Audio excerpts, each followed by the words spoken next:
What's going on, YouTube and Miami Hurricanes fam? This is Junior in the Big Dog. Little bit of a dead period going on right now with the Hurricanes. So we're going to be covering the 2020 recruiting class, Category 20 recruiting class. A total of 14 players we're going to be covering today who are already committed to the U with video breakdown, analysis. You already know if you've seen our past videos. So let's get to it, baby.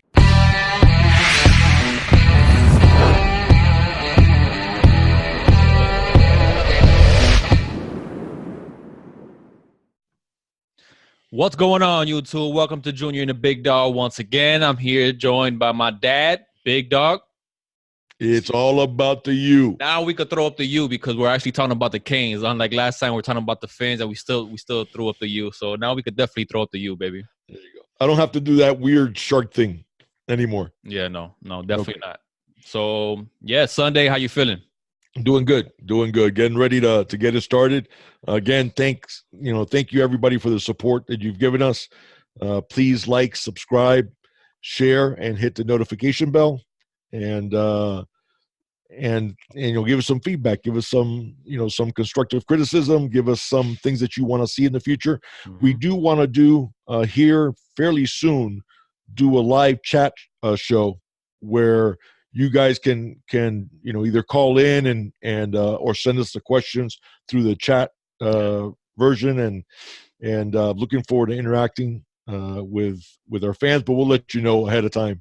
That's a good idea. I don't think we've really talked about that, but yeah, definitely to do a live chat. We've been waiting for our audience to get a little bit bigger. It's growing, slowly but surely, but it is growing. So we're waiting to gain a bigger audience just so we can have, people in the live chat asking questions. And yeah, you guys could call in, we'll put you on Bluetooth and ask your questions, and we'll just chop it up and talk about things. But there's a little bit of a dead period going on right now with the Canes. Not much going on. So we're going to be covering, like I said in the intro, the 2020 recruiting class, Category 20. So if you guys haven't seen our past videos, our Surge 19, where we cover all of the recruits with video breakdown, go check those out. But if you haven't, then, you're going to see it today. We're going to be covering every single player, at least that's committed right now to the Hurricanes, with video breakdown and our analysis on it. So, yeah, hope you guys enjoy, and let's get to it, baby. Yeah, we're going to do a two-part thing. This first show is going to be just the ones that are already committed. Mm-hmm. We have 14 commits. For those of you that follow the star rating, 10 4 stars, mm-hmm. and 4 3 stars. Right. But there's a couple of 3 stars that I like better than some of the 4 stars. So, but for those of you that do follow the stars, I love recruiting. I love the whole, who are we chasing? Our next show will be on that. We're going to talk about the people that, not just all the ones that we have offers out, but guys that we have a realistic hope to get to join this class. Justin Flo. Darnell Washington's another one that I really would love to have. Yeah. Jalen Knighton, I'd like him to join this class as the other running back. Mm-hmm. And then other linebackers, there's a kid that plays for American Heritage named Andy Garcia, a linebacker who really looks like he's developing into something special. Yeah. The kid tests really, really well. Good speed, University of Miami linebacker speed, which we're used to. Yeah. And I really like that kid. I think he's going to be a stud. Obviously, Justin Flo. Savell Smalls, I don't know. I don't know if we're going to cover him because I don't think necessarily he's a realistic option for us. There doesn't seem to be a lot of contact there, and he hasn't visited. Mm-hmm. Justin Flo came all the way from California with his dad and his brother on his own dime. I saw him. I saw him at the first scrimmage at Trash Power. I saw him just walking along the sidelines with his book bag on, just trotting along the field. So yeah, he was definitely down there. One thing I think is going to make a big impact on, where these big targets end up going, at least to us, is going to be how good we do this year, frankly. Hopefully we have a great year, and hopefully the Canes are back on the map the way they were a couple years ago, but even better than that, not losing to Pitt, not losing like 3 straight games and stuff like that. So I just hope that we have a very good season, because kids tend to, they want to be a part of something special. And if the Canes have another 7-6 season, there's nothing special going on there. So I do have a lot of confidence and that, we're going to have a very good year.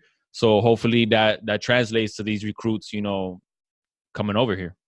Well, and that's something I wanted to address, and I'm glad you said that, because sometimes I get the feeling from you, fam, that, well, maybe it's just people being negative, but people talk about the recruits that we lose to like Alabama or Georgia or Clemson or whoever, but they don't seem to ever talk about the recruits that we beat out those schools for. Right. We've beaten out a bunch of times. Mm-hmm. I mean, we talked about Jaron Williams when we did the breakdown. The other two schools that were in the running were Ohio State and Alabama. Yep. For Jaron. And this goes over and over. There's a ton of guys that we get that other schools have been chasing like crazy. So I want you, fam, to remember that we win a lot of those recruiting battles. And what we did today with the 14 commits is we mentioned schools that had offered these guys. So the fact that they committed to us, remember those also when you remember the ones we might have lost. Yeah. Remember all the ones that we beat out a lot of these schools for. And I get it, because a lot of times they're in our own backyard. And you say, well, if they're in our own backyard, we should beat out those schools. Right. But when you have a 7-6 season, that hurts things. Yes, it does. But you know what? I do think we're going to have a very good season. And I think our recruiting class is going to be special. It's ranked number 4 right now in the country. Overall for this 2020 class. If we finish the way I think we will, we'll be right there. We'll be, I think, right there in the top 5, top 6. Yeah. And that's now we've put 2018 was a great recruiting class. 2019 with all the transfers added was a great recruiting class. And now we follow it up with another one. And now you have that depth of talent throughout the roster, the way that you try to build it. Absolutely. So obviously the big thing is we're going to need some linebackers to fill in for when Shaq, Pickney are playing in the NFL, McLeod, and all these guys will be gone. So we're going to need some linebackers, and hopefully we already have one committed, and we should have some more. And like I said, Justin Flo, listen, that's the number 1 inside linebacker in the country. And he paid his own way from California with his dad and his brother to go to visit the University of Miami for 2 days. Right. So when a recruit's family pulls money out of their pocket to visit a school all the way across the country, is because he's serious about the university. 100%. So I think we have a good shot with him, but we'll cover that in the next podcast. This one is just on the commitments themselves. Right. The ones that have already committed. Yeah, and hopefully they stay committed. So let's go ahead and dive into it, man. We're gonna start off with our quarterback, Tyler Van Dyke. I'm excited, and I know you're excited.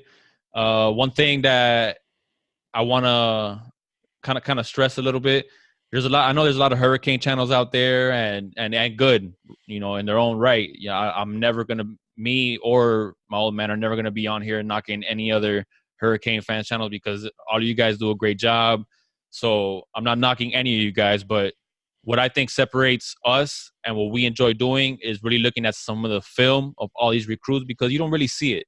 You don't really, there's not a specific channel that you could look at recruits and look at their tape. So unless you're doing your very own homework and you're a diehard and you're really trying to look at these videos, whether it's on Huddle or on 247 or on YouTube, wherever it may be. If you're not doing that, I mean, that's something that we're doing, that we're trying to bring to you guys. So hopefully you guys enjoy our breakdown and our videos. And I think that's something that we're bringing to the table that's pretty unique, that I don't really see anywhere else. So let's go ahead and dive into Tyler Van Dyke.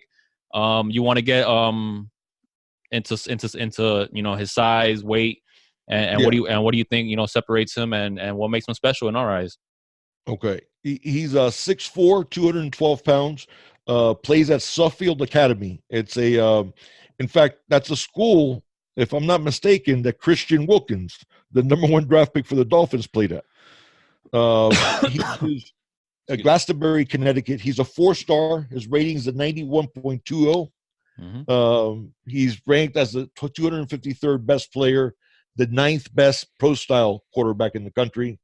Over 20 schools had offered him, including Michigan, Michigan State, UCLA, Syracuse, Duke, Wisconsin, Vanderbilt. Very good grades. The young he's really smart. Obviously, when you get offered by Vanderbilt's pretty strict in terms of in order to be able to get into there. Academics is big. Academics, yeah. Right. So he's a really smart young man, huge arm. He's also a pitcher in baseball and throws the ball in the 90s, in the low 90s. Has a cannon. You'll see it in the film. He has an absolute cannon. Yeah. And he's more athletic than I think people realize. Even though he's a pro style, his 40 time wasn't impressive, 4.91, but his shuttle time, 4.28 in the shuttle. So that's that short area quickness that we talk about. That, of course, Tate's shuttle time is out of this world. But so I'm not saying anything he's anywhere compared. He's not an elite athlete, but he's a good enough athlete where he's not a statue back there. Right. He can move around in the pocket, and an absolute monster arm. Yep. You know, you want to go ahead and take a look at his film? Let's do it. Let's get it going. And we're going to start it off right from the very beginning, where you're going to see an absolute monster throw. Look where he's standing when he throws this ball around the 16-yard line, flat-footed, throws it nearly 60 yards in the air. Yeah, that was a beautiful for pass. A huge completion. Cannon for an arm. You're going to see here, nice play action. He likes working from under center, and he does it very well, which you know is a big thing for Coach Enos. He likes quarterbacks to be able to work under center. One of the problems that Tate had this spring. Look at that, flat-footed. Look at this throw. Drops it like it's coming out of a bucket right into the guy's arms, or throwing it into a bucket. And here he shows a little bit of his mobility, mobility, throwing on the run. And in a tight window, throwing it on the run, and he fired it in there. Yeah. So this is a young man who obviously has a big upside. I mean, you can't ask for more of an arm than what Tyler Van Dyke has. Yeah. So we're looking at a guy who has a cannon. One of the things that Enos talked a lot about is his competitiveness.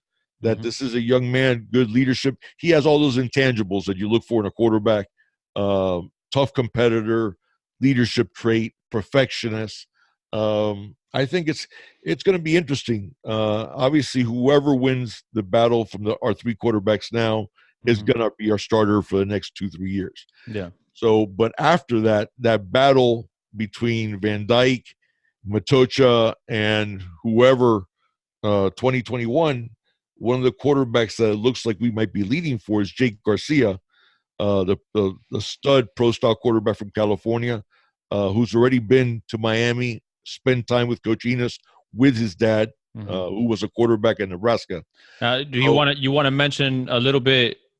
We're not going to dive into Garcia, but you want to mention where he was before Miami started gaining ground and where he is now that Miami is gaining ground?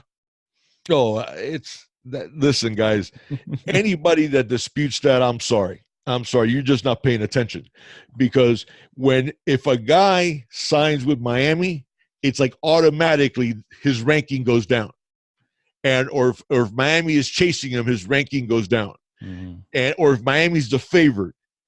Garcia is a perfect example. He was like, "Oh my God, this guy's the #1 quarterback in the country," and all of a sudden he's like, "Oh wait, he's actually going to probably sign with Miami." Okay, he's the 7th best quarterback in the country now.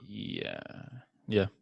Exactly. It's ridiculous, man. It happens all the time. And all of a sudden, if Bama offers him, and if Bama gains some traction, oh my God, he's John Elway. Yeah. You know, I'm so done. That's why I don't listen to the stars. That's one of the reasons why we watch so much video. You know, which you mentioned to the people watching how we give those video breakdowns. One of the reasons why we thought of that is because that's what we do on our own. Yeah. You know, because when we hear that we're chasing a guy, or guys, possibly committing to us, or we offer somebody, the first thing we always do is let's find video. Huddle, YouTube, wherever it is, let's find video. Yeah, well, and it's not just, we don't want you guys to just take our word for it. we're going to be talking about the players, but we want you guys to see it for yourselves, the things that we're talking about. So that's the reason why we like doing this video breakdown and providing, the video so you guys can see it for yourselves. So we're not just reading, stats off and saying this guy is, 4-star, 3-star, whatever. He ran a 40 here. His shuttle time's this, his burst this. Okay, yeah, he's good. He's whatever. Boom. And you move on to the next one. No. We're going to give you those stats, but we're also going to show you the video so you could see, some of the things that are emulating from the stats and how that corresponds to the play on the field. But you guys could see the eye test for yourselves and see the things that we're talking about. So that's the reason why. You mentioned something about Van Dyke, about baseball. I'm not sure if you mentioned this or not. He threw in his 90 miles per hour? Over 90. Yeah. Over 90 miles per hour. So he has an arm. And there's one thing I like about quarterbacks, size. I think I've said it I don't know how many times in our previous videos. I like big, tall quarterbacks that can see over the line. Unless you have somebody like Tate who's short, but he has incredible, dynamic, quick feet. He has certain skills that are just elite, and that's why he's so good even with that height. And then you see like with players like Russell Wilson and Drew Brees, those come a dime a dozen. But when you have a quarterback that has that size, that can see over the line, and has a good arm, I mean, their ceiling always tends to be a lot higher than the shorter quarterbacks, which is why I like Van Dyke as well. So, but yeah, that's basically what I want to say about Van Dyke. No, and you bring up a really good point, and that's one of the things that I can tell fans or the people that are watching that is part of the UFAM, almost without fail, I'd say 10 times a year, 15 times a year, I'll start researching film, and you and I will start watching film, and we'll see a 4-star and go, man, he's not really all that. And then all of a sudden you see his offer sheet. Oh, that's why he's a 4-star, because he has the usual suspects of offer sheets. Yeah. Or the opposite. We'll see Jason Blissett's a perfect example, and he did end up being a 4-star. But when we first started recruiting him, he was a 3-star. Right. And you and I looked at the video and we went, say what? Yeah. In what world is he a 3-star? Because he should have been a really high 4-star. Yeah. Because of what type of a stud. Yeah. So that's one of the reasons why we watch the film and we try to bring that to you. Absolutely. Van Dyke's a good example. He was a 3-star just recently is when he got his 4-star. And I wouldn't be surprised if he ends up with a rating, because he's at 91.20 now. I wouldn't be surprised if he ends up at a 94, 95, having a big senior year. Yeah. But then we'll see what happens, of course, being that he's so committed to Miami. Yeah. It might not bump him up very much. But he is definitely a keeper and definitely a type of quarterback that you can see him being a high-quality starter at the college level. Yeah. So let's go ahead. That's pretty much it for Van Dyke. Let's go ahead, and I think most Hurricane fans are pretty familiar with his name already. But Don Cheney. I frankly think he is the best player so far in this class, and we're gonna basically cover why. Yep, I mean he's a guy. There you go. You remember we talked about beating a dead horse, so I won't talk about it anymore. No. But this is a guy who committed to the Hurricanes early, and he's a guy who pretty much shut down his recruitment. He did say recently that he's going to take some visits, just to enjoy the process, yeah. But that he said he's 110% committed to the Hurricanes. So I believe it. Good young man, good family. His dad was actually a running back at South Carolina, which I know part of the fear a lot of people had was when Thomas Brown, the running backs coach and co-offensive coordinator, when he got fired, he is now the running backs coach at South Carolina. Right. That's, part of our worry was he had this relationship with Thomas Brown, Don Chaney did, and his dad was from there. All of a sudden, you fans were going, oh, God, we're going to end up losing him to South Carolina. Right. But no, he committed, pretty much shut down his recruitment. So even if he takes a couple of trips, I don't think that's anything to worry about. Yeah. This is a guy, I'm sorry, I don't see how this young man isn't the number one running back in the country. Mm-hmm. And if he would have been committed to one of those schools, he would be. This is a guy who, when he was in 8th grade, could play with the varsity. Okay? Right. 3-time state champion in the high jump at 5'11". Okay? 5'11", 3-time state champion in the high jump. Mm-hmm. Okay, you want to go over some the stats? I wasn't really able to find because he goes to Belen Jesuit Preparatory School. Right. I really wasn't able to find any reliable stats from them, but he's listed at 5'11", 195. His father, just recently, they had a jamboree that Belen played in, and his father said that he's actually up to 204, and his very first carry in the jamboree, he went 80 yards for a touchdown. So it gives you an idea how good this young man is. Yeah. His rating is a 97.75, high 4-star, rated as the 43rd best player in the country, 7th ranked QB, which running back. Yeah, I'm sorry, 7th ranked running back, which is ridiculous to me because he should be the top running back. This young man has been incredibly productive. He's been on everybody's radar. I think Syracuse offered him when he was in the 8th grade. Yeah. You know, I think the fact that he goes to a small private school may have some, yeah, that's also part of it. But he has tremendous shiftiness, great acceleration, great top end speed. Yeah. His best time at the 40 so far is 4.51. But I'm thinking he's going to be a 4.4. Yeah, low 4.4s. And he's probably going to get up to like 215, 220. Mm-hmm. So his vertical leap, are you ready for this, guys? High school kid, 39.2 inches in the vert. And for some people might not know this. I think I might have mentioned it previously, but a lot of times when people recruit high school kids, they look at the vert in terms of speed more than the 40 times. And it's because a lot of times these kids don't have proper technique in how to run the 40. Mm-hmm. So when they see a really good vertical leap, it's the same type of fast twitch muscle fiber that makes you run fast, makes you jump high. This is something that you brought up to me. And when we get to Hodges, we'll talk about it. We will. But yeah, I want you to hammer down that point when we get to Hodges, because a lot of people were kind of like, because such a fast offer that Mike Rumph gave Hodges at a Western, and people kind of like, he runs like a 4.8 something. Like what are you seeing in this guy? So I think that point I really want you to hammer down when it comes to Hodges, because I think it makes absolute sense. Listen, when guys train for the combine, and now we're talking about guys that have already been through college who have run a ton of 40 times. Yeah. One of the things that they train the hardest is with track coaches on how to properly run a 40 with good technique. Mm-hmm. The way that you pump your arms, your start, okay, how to start off from the blocks. All these guys work on that for the combine to prepare to run a 40. Mm-hmm. You get a lot of these high school kids, they really don't have any proper technique on how to run a 40. Right. So, but a vert is a vert.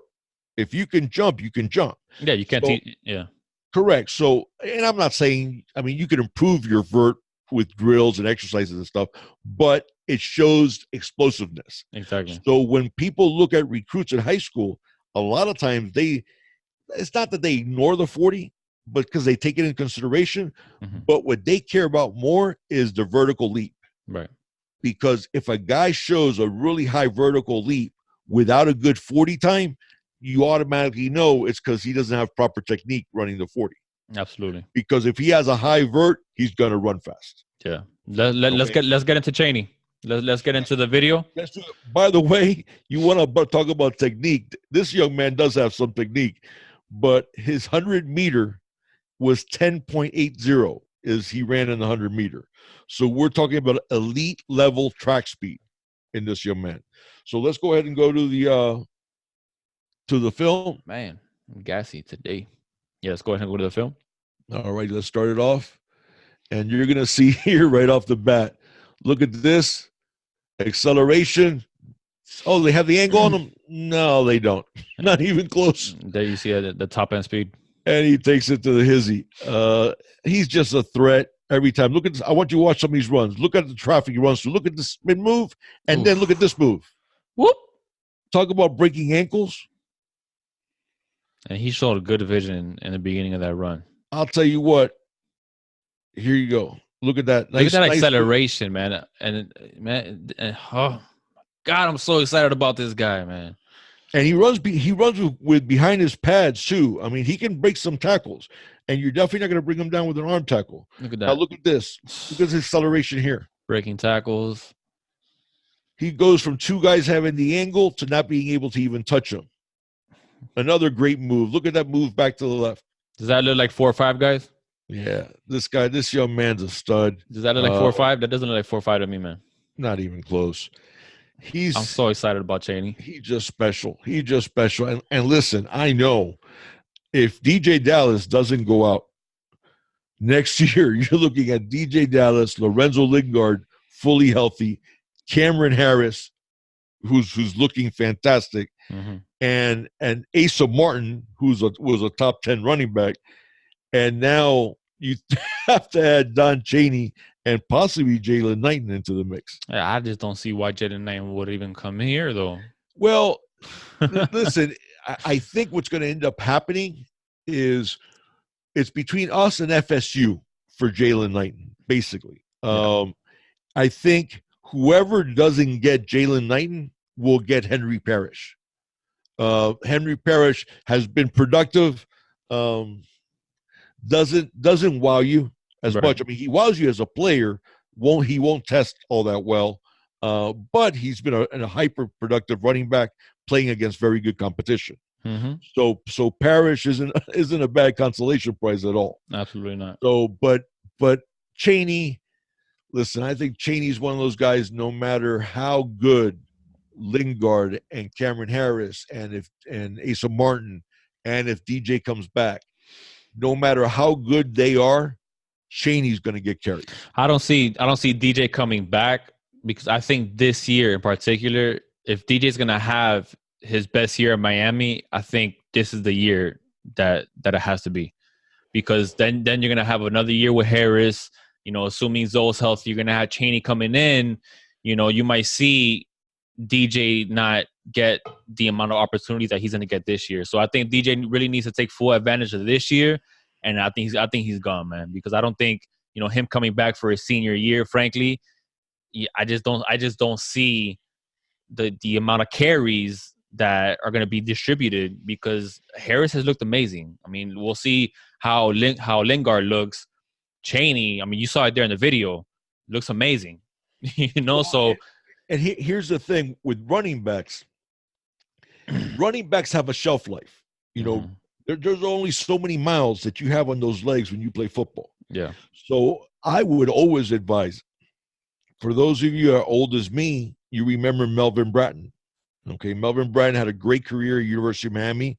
His last game as a pro, tears up his knee, awful, in the win in the Orange Bowl, tears up his knee, and they ended up not having an NFL career because of it. Of course, Willis McGahee, other good example. Fortunately for Willis, he was able to come back and have a very good NFL career.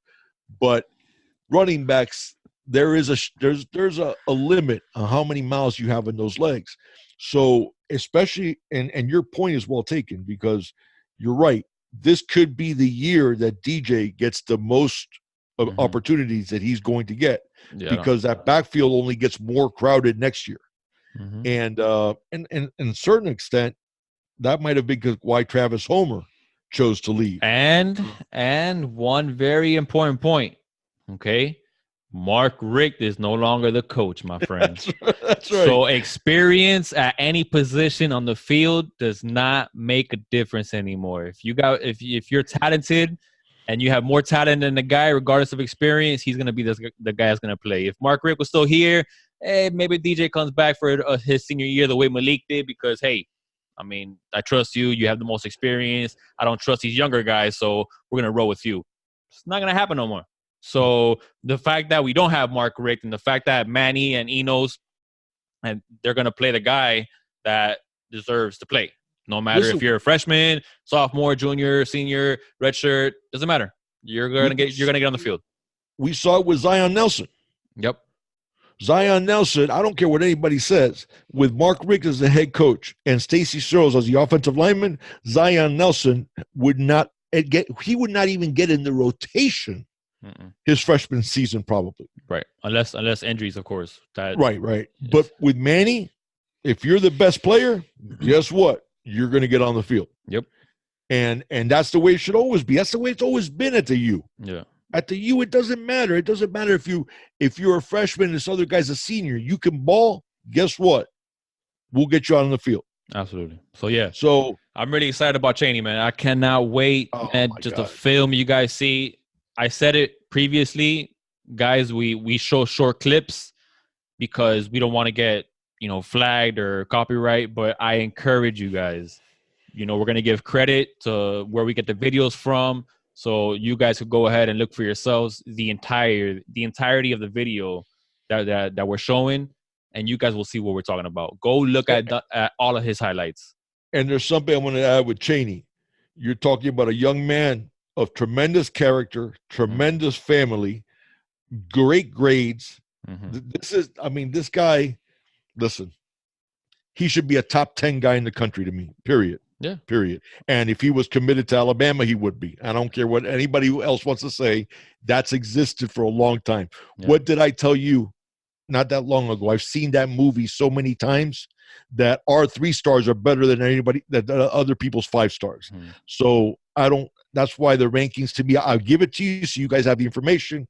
But to me, it's my eye test. Full disclosure, I never believed you. I mean, that much before, because I would be one of those guys that, yeah, dude, but look at Bama and look at Clemson and look at Georgia and look at Ohio State. Look at all these 5 stars that we're getting and look at these guys that we're losing. And then you would tell me, dude, I'm telling you, this 3-star is just as good as that 5-star. And I'll be like, And then as I got older and I started, watching these guys a lot more, I started to see that trend. And dude, you were absolutely right the whole time. And now I see it for myself. So it's ridiculous. Yeah. And that's the thing. So listen, we're not going to keep hammering the point, but Don Chaney. You didn't say beating the horse. That's right. I didn't say beating the dead horse. Yeah. But Chaney's a stud and man.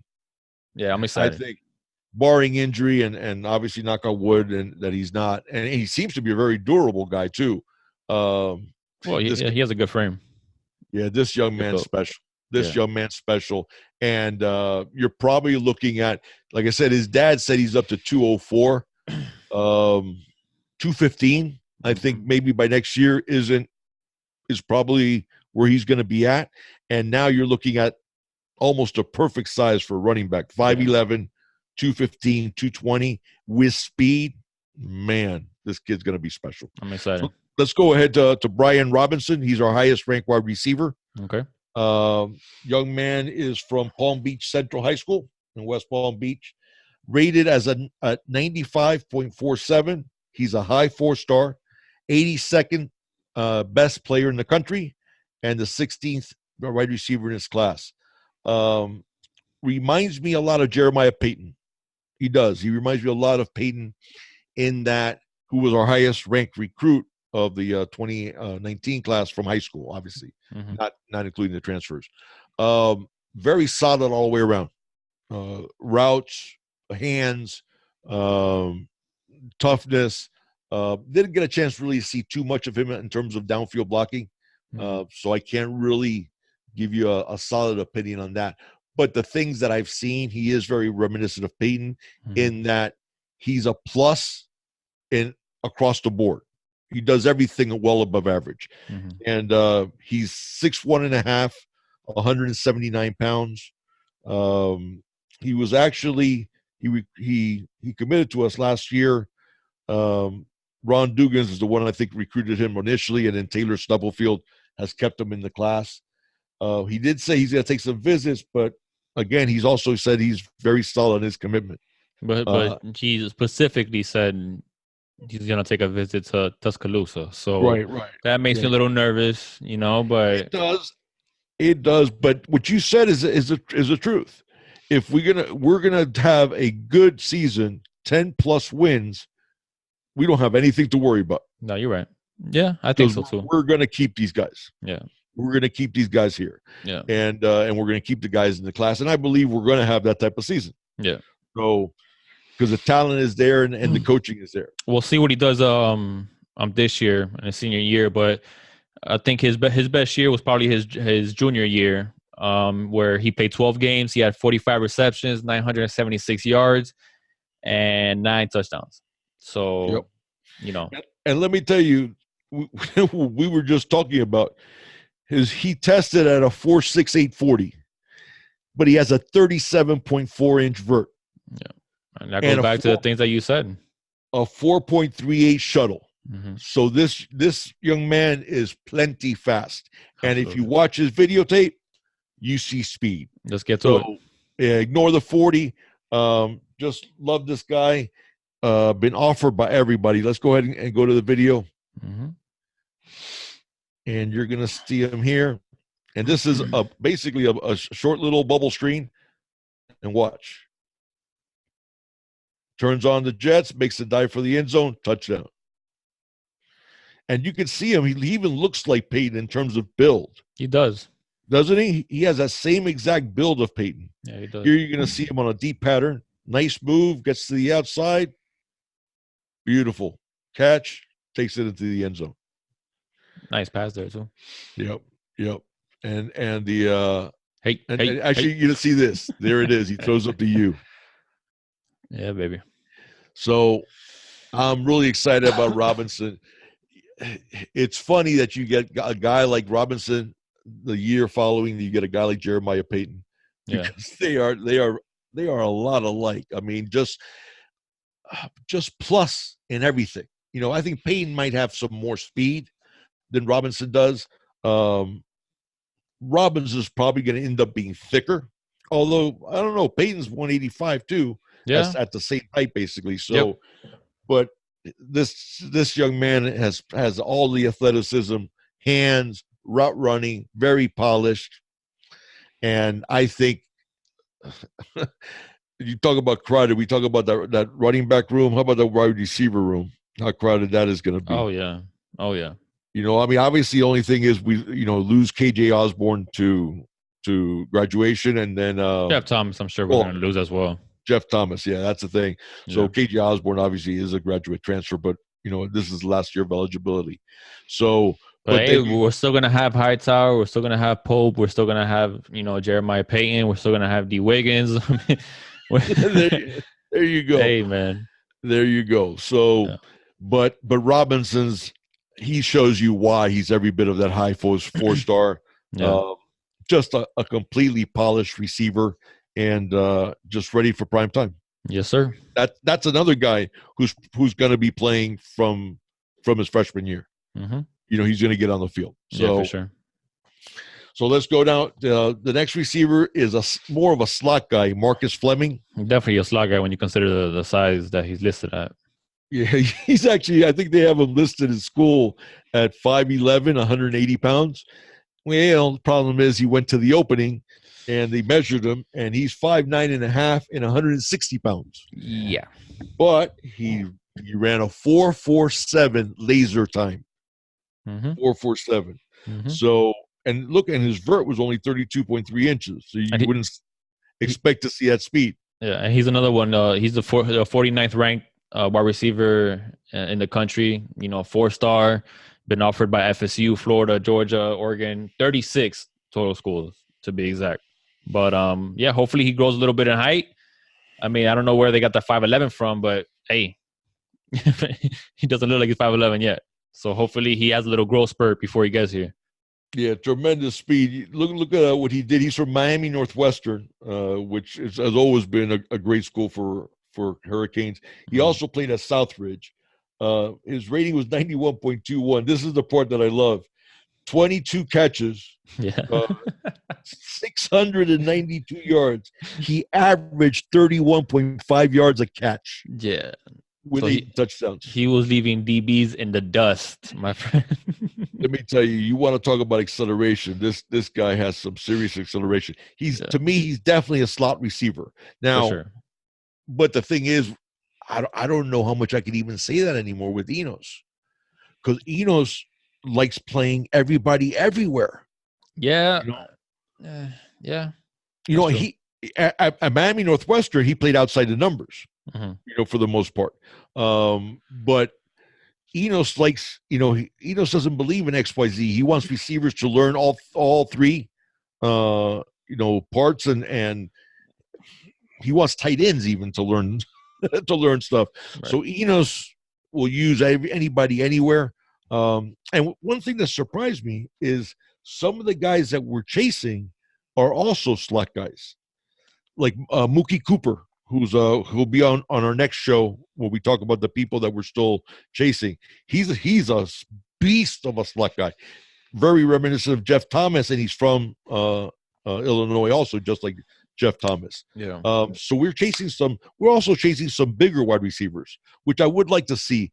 I think we're taking 4 wide receivers this class. We have already 2 committed. I'd like to see, if we take Mookie Cooper, I don't want another slot guy.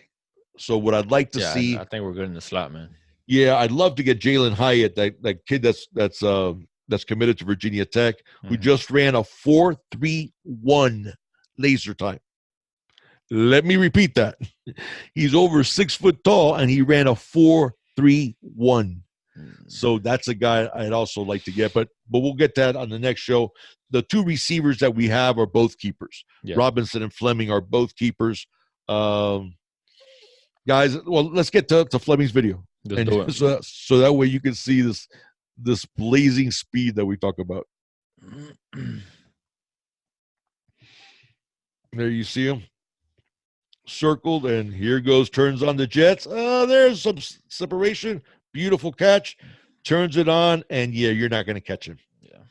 Yeah, that's not going to happen. Here you're seeing why he only caught 22 balls, but almost 700 yards. Exactly. Every time he catches one, let's go for a touchdown. There you go. Slant pattern, and just outruns everybody. The DB's like, come on, man. He's too fast. I can't cover that, man. Yeah, he's and you see that a lot with him. He's the young man's talented. You see him on the outside again. Yeah, it's on the outside. And like I said, he didn't play a slot at Northwestern. I'd like to see him there. You see, nice. If he would have kept his feet, that was another long one. That should have been picked, though. I don't know what happened to that DB. Yeah, I think it went right through his hands. Yeah. Fleming, I definitely think he's this is a young man. You talked about all the big schools that that offered him. He's one of those guys. He's one of those guys that you get him the ball in his hand in space, and really good things happen. Yes, like a Jeff Thomas, Thomas. Yeah, I mean, and you're looking again when you test at 4.47 laser time in high school, you're probably going to end up in the 4.3s. Yeah. So I'm excited about him for sure. Absolutely. Let's go ahead and move on to Dominique Morelli. Yes. If I have to say, in this class, this young man might be my favorite. You like him more than Don Cheney? No. I'm sorry. No. All right. I was going to say, yeah. Don Cheney I love me some Don Cheney. Yeah, I'll have Chaney. Chaney's in a whole different. He's in a whole different category by himself. Yeah. Okay. He's like up there, and then we'll start talking about exactly. Then we'll talk about humans. Exactly. Chaney, I view him as a superhuman. Yeah. And I mean, there's a lot of guys in this class that I like, but man, Morelli, the only reason you're going to see with his stats, just ignore his stats. He's from Naples, plays at Naples High School. Naples runs the ball. They don't. I mean, they're like the Georgia Tech of high school football. That when they pass, it's like a surprise. Right. But he's 6'4", 235. He is a 4-star, rated right at 90, 89.97. Should be higher, and it would be. To me, even though he's ranked as the 7th best tight end in the country and 310th ranked overall, he would be so much higher if they played in an offense that actually passes the ball. Oh, of course. Because this guy's a matchup nightmare. He ran a 4.88 laser time at 6'4", 235, 34-inch vert. Again, showing athleticism with that vert. Okay. Yeah. But I mean, I don't know if you could necessarily blame them not throwing the ball very much, because there's one thing about Dominic that I noticed in a lot of the film that I watched with him is he is a heck of a blocker, man. Because he's big, and he's a he's a blocker. He is a hell of a blocker. A complete tight end. You remember we were talking about Larry Hodges in the recruiting video of the 2019 class. Yeah. And one of the things I mentioned was how good of a blocker Morelli is. Right. This is a young man who already blocks at a college level. Yeah. Not only is he a willing blocker, he is a tenacious blocker. Tremendous technique blocking, great balance, great footwork. This guy's blocking is already as a supreme blocker at the college level, right, for a tight end. That's how good of a blocker he is. Yeah. So it has benefited the fact his blocking skills playing in an offense like they run at Naples, that they run the ball so much. Yeah. Because he is that part of his game is fully developed. So, and we're going to see his film. You want to go ahead and run it? Let's go ahead and run it. And what you're going to see that's funny is they, as you can tell how much they run the ball, because every time they throw it, it's like a surprise to the other team. Yeah. But you are going to see a nice one-handed catch. Yeah, you're going to see his catching ability. Not on that one. The next one, do you see another touchdown? This is the one-handed catch, I believe. There you see. Look at that. Nice catch. Shows you his athleticism there. And this is the block. I want you to see. Oh, no, this is the other catch. This is another one. And there you see when he turns on his jets, he doesn't necessarily accelerate quickly, but when he gets to the top speed, he can motor. Yeah. And now you're going to see how tenacious of a blocker he is. Not only is he locked up, look at this. Look at that. Basically throws him all the way to the sideline. Yep. Probably pushed him into that tackle. What's that? He pushed him all the way into that tackle. Yeah. No, he is really underrated. He's really underrated, and obviously he's underrated because he plays in an offense that doesn't throw the ball. Yeah, but I don't think, regardless that he plays in an offense that doesn't throw the ball, he's not going to be a Will Mallory or Brevin Jordan type of tight end. I don't think he is, but I think he's a cross between the two. He doesn't have. It's tough, man. Mallory's. We haven't seen him being a wide receiver that much. So we know how good of a blocker he is, but I don't see the acceleration and the athletic ability necessarily that I saw with Brevin and Mallory. No. I mean, he's definitely not the athlete Mallory is, no doubt. Okay, but I do think he's comparable athletically to Jordan. I don't think he has Jordan's running skills, run after the catch skills. But he's probably the best blocker that we would have from the moment he steps out to campus. He'll be the best blocker. That's what I think is his strongest point. His strongest skill is blocking. So, yeah, but listen, you can be both. I mean, you look at, and obviously I'm not comparing him to this, but Gronkowski is a great example of that. I mean, Gronk boxed like an offensive lineman. Yeah, I mean, he's so good blocking. Yeah. So you could, you don't have to necessarily be, some of the more pass receiving tight ends weren't very willing blockers. Right. So Morelli, I think from the moment he steps on campus, will be the best blocking tight end that we have. Yeah. So, but he is a little bit of a cross. I think he's a little bit bigger. He'll end up a little bit bigger than Jordan. Not as big as Mallory, not as athletic. But to me, he's going to be another of that long line of great tight ends. Yeah. And I do think he would be ranked. He is ranked as the 7th best tight end in the country. I think he'd be top 3 if they played in an offense that was more that passed the ball. Pass friendly. Right. Yeah. So that's it for Morelli. Let's go ahead and go to our only actual commitment, at least on the offensive line, with Antonio Smith. Right. In our next show that we go over the targets. So the prospects that we have, you're going to see a lot of prospects for the offensive line, because we're probably going to take 4, possibly even 5 offensive linemen, at least 3 tackles. So with Antonio Smith, he was an early recruit. They have him listed as a guard, but from my understanding, the young man has even said this, that he's likely going to be a center, because that's what Butch Barry told him, that they're going to groom him to be a center. He's 6'2.5", 272 pounds. He is from Ocala Vanguard, the same school that Nkosi Perry's from. So he was a teammate of Nkosi's. He plays tackle now, but he projects as a center or possibly a guard. His rating's 85.27. He's a 3-star. The 50th best guard in the country, 853rd ranked as a player. But he was offered by Auburn, Nebraska, UCF, among others. Well-kept secret. He is acting as an ambassador to the class. He's one of these guys who, like, when they went to I know he went to one of the scrimmages, but I believe it was a spring game in Orlando.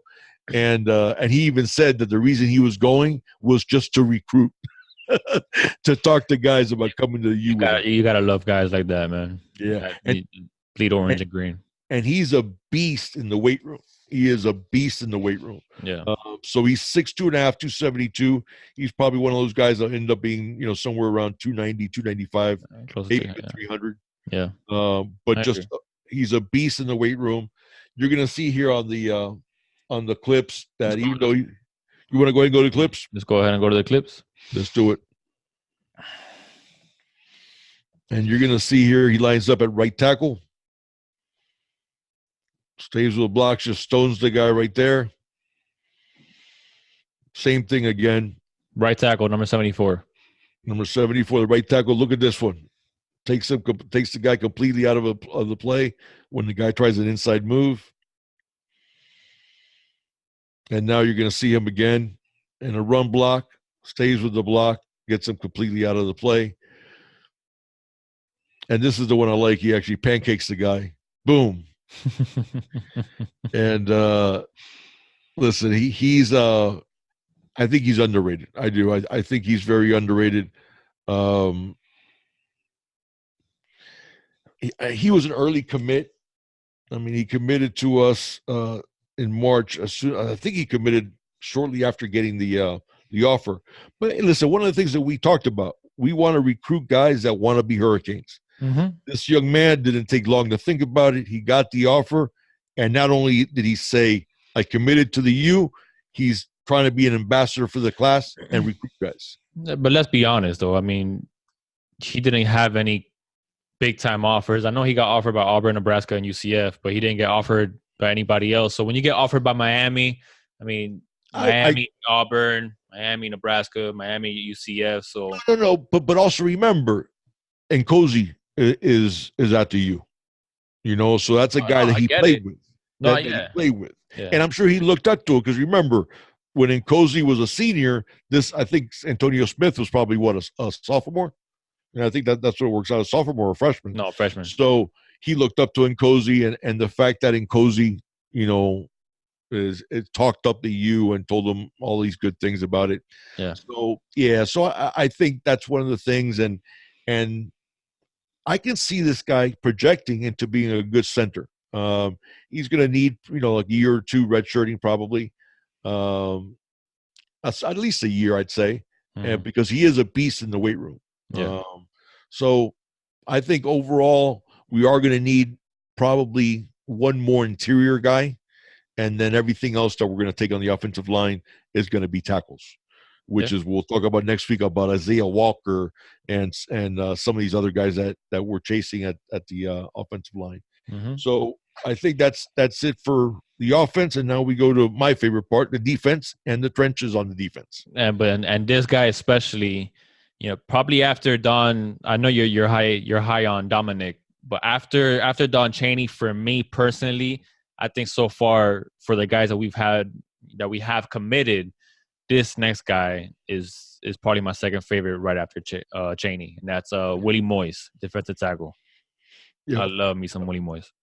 Yeah, he is. He's from Hollywood Chaminade, which is becoming a pipeline for us because Keontra Smith and Cam Williams, and we're looking at a couple of other guys at Chaminade. They have a great program there, even though they're a fairly small school. Moyes actually plays both ways. He plays offensive line and defensive line. Yeah. But he's gonna play. He's gonna be on the defensive side of the football. For sure. Yeah, no doubt. He's he's a defensive tackle. 6'3", 291. His rating is 91.04, so it's a solid 4-star. Rated as a 262nd best overall player, 25th best defensive tackle. Offered by Auburn, FSU, Oklahoma, LSU. Powerful player with a lot of quickness.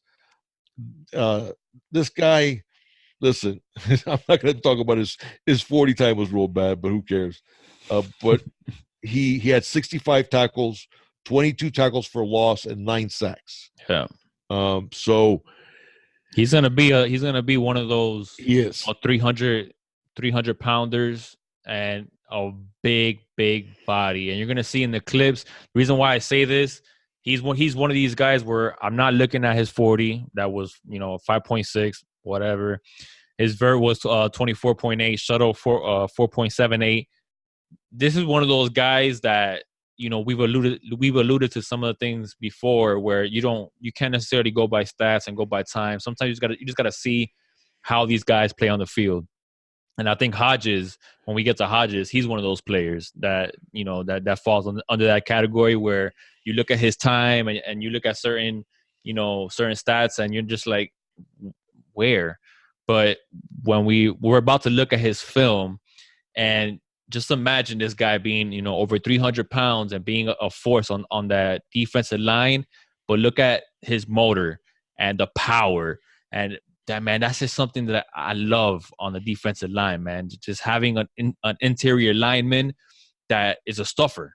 He's a stuffer. And that's what I see in Moyes. And I love, sometimes you get big guys, you get 6'3", 6'4", 6'5", 315, 320 guys, but they'll get tired quick and they might give you one good play and they get tired. And when the fourth quarter rolls around, they're hands on their knees, gasping for air. You get a lot of those guys. And with Moyes, I don't see that. Based on the film that I've seen, every single play that you see, this guy is going all out. And even playing both ways. Even playing both ways. So he has the stamina, he has the size, he has the tenacity. He has it all. And that's why he's one of my favorite players in his class, frankly. You want to get to his video? We will. The one thing I would say before we get to the video is that from what I see of him, he is more the Kendrick Norton type, the guy who's a really good run stuffer. Really good, not like the pure 3 technique penetration guy, even though he can't penetrate, and we'll see it on the film. But he definitely looks like that guy who's the anchor in the middle of the line, type of a guy. Yeah. And a lot like Jalal Holly, I would say the one we got in 2019. He's a little bit Willie Moyes is a little bit taller. He's 6'3" as opposed to 6'2". But yeah, that's what I see. Let's go ahead and get to the film. And you're right, his film is very impressive. Yeah. Let's go ahead and we'll get it started. And you'll see right here, sheds the block without a problem, slings the guy down. And again, look at this. Look at this. Chases the play down the line. Tell you what, short area, he runs better than his time would tell you. There you see it again. Completely stuffed it. That's what another tackle for loss. Yep. Yeah, that's one of the things. Every 3 tackles that he had in high school was for loss. Yep. So out of 3 tackles, one was a tackle for loss. And there you see him here, fights off and pressures the quarterback. Look at this. Look at this one here. This is what you love about him. Pretty damn good agility, I'll tell you that much. Because being able to chase down the quarterback for a guy that size, for sure. Absolutely, absolutely. You know, listen, I know, like you said, after Cheney, you know, and obviously I think Van Dyke being a quarterback, we have to put him in a separate category too. Right. But after Cheney, I can see why Moyes is your favorite. Yeah. He's what's that? Mark Schlereth, the former offensive lineman who used to be on ESPN. I think he's on Fox Sports 1 now. He used to call it a football playing Jesse. Yeah. And that's what Willie Moyes is. He's a football playing Jesse. Yeah. He's one of those guys that if it was up to him, you know, he played 2 games in a day. So listen, I like him quite a bit. I do think he has that quick first step, and he has tremendous strength. He's a keeper. He is absolutely 100% a keeper. Yeah. So that's let's go to the next defensive tackle and Trayvon Riggins. Trayvon Riggins is 6'1.5", 273 from Lakeland High School in St. Petersburg. He also played at IMG. I think he played at Lakeland, then went to IMG his junior year, didn't get to play an awful lot because of injuries, and then now has gone back to Lakeland. He is a 4-star, 89.16 rating. Oh, by the way, we should mention this. All our ratings are from 247 composite ratings. Yes. And all of our stats are usually from Max Preps. Yeah. Is where we get the stats. So I do want to mention that. So when you hear the ratings, they're going to be all 247 composite ratings, and and I mentioned the stats from Max Preps. Right. Riggins, he was a 17th. He's actually they rated him as a strong side defensive end, but he's going to play defensive tackle at Miami for sure. Yeah, he's already at 273. So I mean, he's going to be up there, you know, 290 maybe. He's gonna be up there for the defensive tackle weight for sure. Yeah. And he's one of those guys. Listen, when we had the coaching change, one of the best interviews that I heard was Trayvon Riggins after the coaching change. And they asked him, hey, does that change your commitment? He goes, no, number one, obviously getting Manny back is a big thing for him. But he goes, I'm committed to the University of Miami, period. And coaches, a different coach doesn't matter. Right. So I really like that quite a bit. He's building a relationship with Todd Stroud now.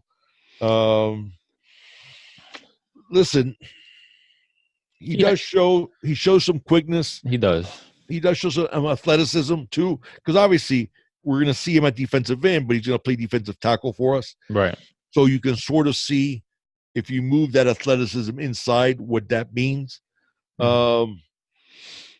You just wonder if that athleticism is still going to be there at 300 pounds. Well, and you know, I think it will be. I think it will be because obviously he'll put it on with good weight. But I'll tell you what. I'll put it this way: it's hard for me to have a judgment, maybe because of the injuries that he had his junior year. Right. Maybe he was playing where he wasn't at 100%. So maybe some of the times, you know, or you know, because really, I think we have his sophomore highlights. His sophomore highlights are the ones that we're going to show. Yeah, I couldn't even find anything for his junior year, so I really don't know if he got to play at all. But he's one of those guys that he's a developmental player, I think, with Riggins. Perfect. That's I couldn't have said it better. So that's exactly what he is. Now, mind you, I will say developmental with potential. So I don't think it's absolutely right. I think if he fully develops, he could be a star for us. Yeah. But he's developmental. He's a guy who's going to take a couple of years of really building up good technique and becoming a technician at defensive tackle. But he's definitely all about the U. And let's go ahead and take a look at him. Let's do it. And you're going to see him here at the defensive end. Yep. Good wrap up there. Yeah. You got some help, but good wrap up. You got some help. Yeah. He held on to him. And you are going to see, listen, he looks like a defensive end with a quickness. You're going to see him cause a fumble. Yep. Nice hit there from behind, and he's tenacious because he kept chasing the play. Yeah. And you're going to see him here. Chasing down, same thing, chasing down the play. Listen, he plays to the echo of the whistle, and you love that in a young player. Yeah. And here you go. Just swallows this guy. That guy probably went back to the huddle and told the quarterback, if you ever do that to me again, you and me are fighting in the parking lot after the game. Yeah, it's just tough seeing some of those highlights because he's not going to come in as a defensive end, frankly. Right. He's not. So you don't really see him there, what he can do as a tackle for us. But you do see the athleticism. You see the short area quickness and and speed. Chasing the ball, not giving up on plays. Those are things that you want to see on your defensive line. So, like we said, developmental, but the potential's there, and the potential's there because of those things that we see, that he did at defensive end. So if that can translate, if he puts on more weight to a defensive tackle, then hey, we'll see what happens. That's 100%. That's 100%. So let's go ahead and we'll move on from Riggins to Samuel Anelli. My God. Well, you're gonna. I'm gonna show a picture. I'm gonna maybe right now. I'm not exactly sure when I'm gonna show the picture, but before we get to the clip, I'll go ahead and insert that picture just so you could see if there was a chamber or a genetic laboratory where you were like, okay, I want to create a defensive end. This picture that you guys are going to see, that's the guy. That's the guy that will come out of that chamber. Yeah, I mean, literally, he's a guy from Central Casting. He doesn't. I can't even believe this young man's in high school because he looks like he's in college. Yeah, he does. And he is put together. I mean, a stud of an athlete. 6'4", 243. Ran a 4.93 40 31-inch vert. 4.78 shuttle. He's plays at Miami Carroll City. He also played at Doral Academy. 93.65 rating, which is a solid 4-star. He is rated as the 9th best defensive end, strong side defensive end in the country. 145th overall player, should be ranked higher. Was offered by Georgia, Florida, Michigan, 13 different schools. Committed to us in January of last year. But this is a guy, man. The only reservation that I have with him is that when you see the picture that you're gonna insert, you say to yourself, "Oh my God," and then when you see the film, there's not as much of "Oh my God," right? So I do have a reservation about that. I saw him at some camps, not looking great. I think he's also not. He has to learn technique. He has to learn technique. But in terms of a body, athleticism, I could see this guy turning into Joe Jackson. Yeah. Obviously with learning technique and stuff like that. Yeah. He is, he's gonna have to wait his turn, frankly, because we're stacked on defensive lines, defensive ends, particularly. Right. I mean, next year we definitely lose Patchen. We definitely lose Trayvon Hill, who, by the way, is already on his way. Threw up the U at the Virginia. Trayvon graduated, baby. He's on his way to Coral Gables. Probably here already. For those of you who haven't seen that, it's on Twitter. Look it up. Trayvon, at his graduation at Virginia Tech, walks on stage to go get the diploma and throws up the U. Yes, he does. And, man, you talk about a hurricane. That's a hurricane. Yeah. Love that guy already. So next year we lose Patchen. We lose Trayvon Hill. We probably lose Garvin. Garvin could come out as a junior. I don't see Garvin coming back, man. Especially with the year that I think he's going to have.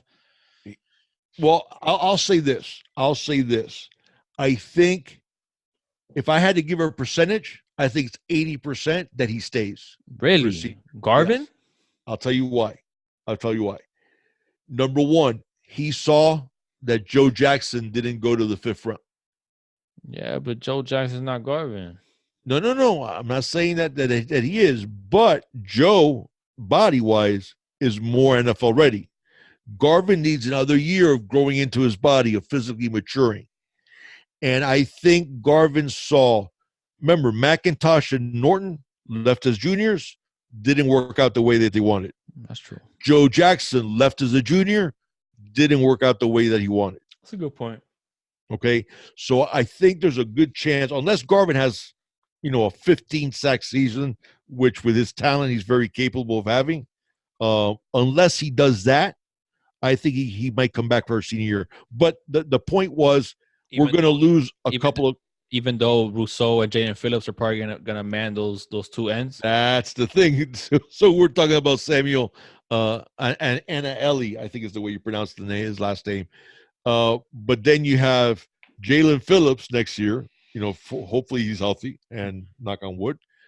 Gregory Rousseau, Jafari Harvey, maybe Cam Williams. Yeah, is ready to play by next year. Mm-hmm.